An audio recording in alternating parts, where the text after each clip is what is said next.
একদিনে প্রায় ৫০,০০০ মরক্কোর নাগরিক স্পেনের স্বায়ত্তশাসিত শহর সেউতায় প্রবেশ। এমন ঘটনা ইউরোপের সাম্প্রতিক ইতিহাসে বড় ধরনের আলোড়ন সৃষ্টি করেছে।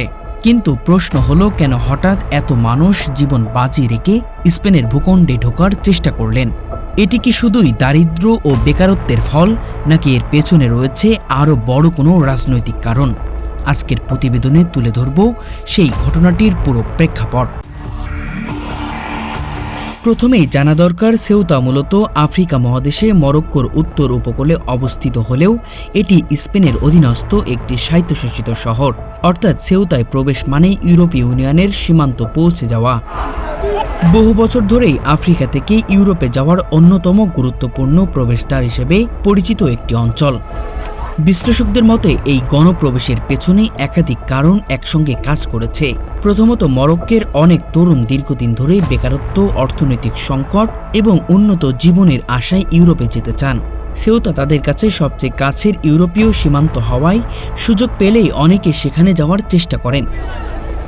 দ্বিতীয়ত, ঘটনার আগে সামাজিক যোগাযোগ মাধ্যমে দ্রুত গুজব ছড়িয়ে পড়ে যে সেউতায় প্রবেশ করলে সহজে ফেরত পাঠানো হবে না।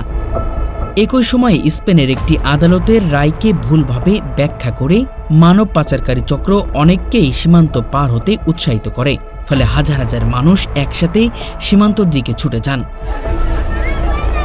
তৃতীয়ত, এই ঘটনাকে ঘিরে রাজনৈতিক উত্তেজনার বিষয়টিও আলোচনায় এসেছে। কিছু বিশ্লেষকদের ধারণা, স্পেনের প্রধানমন্ত্রী পেদ্রো সানচেজের আলজেরিয়ার সঙ্গে ঘনিষ্ঠ কূটনৈতিক যোগাযোগে মরক্কো অসন্তুষ্ট ছিল।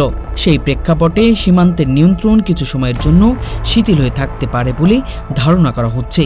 তবে এই বিষয়ে এখনও কোনো আনুষ্ঠানিক প্রমাণ প্রকাশিত হয়নি। এই গণপ্রবেশের পর সেউতায় পরিস্থিতি দ্রুত নিয়ন্ত্রণের বাইরে চলে যায়। স্পেন অতিরিক্ত সেনা ও নিরাপত্তা বাহিনী মোতায়েন করে। কয়েক ঘন্টার মধ্যে হাজার হাজার মানুষকে ফেরত পাঠানোর প্রতিক্রিয়া শুরু হয়। অনেকেই নিজ উদ্যোগে মরক্কোতে ফিরে যান। তবে এই যাত্রার বহু মানুষের মৃত্যু ও আহত হওয়ার খবর আন্তর্জাতিক মহলে গভীর উদ্বেগ তৈরি করছে। বিশেষজ্ঞরা বলছেন, এটি শুধু একটি অভিবাসন সংকট নয়, বরং ইউরোপ, উত্তর আফ্রিকা, সীমান্ত নিরাপত্তা, মানব পাচার এবং আঞ্চলিক কূটনীতির জটিল বাস্তবতার প্রতিফলন। যতদিন অর্থনৈতিক বৈষম্য, বেকারত্ব এবং অর্থনৈতিক টানাপোড়েন থাকবে, ততদিন সেউতার মতো সীমান্ত এলাকাগুলোতে এমন চরম সংকট আরও দেখা দিতে পারে। সবশেষে প্রশ্ন একটাই, এই ৫০,০০০ মানুষের পদযাত্রা কি ছিল শুধুই উন্নত জীবনের স্বপ্ন, নাকি এটি ইউরোপ ও উত্তর আফ্রিকার রাজনীতিতে নতুন এক সংকটের সূচনা?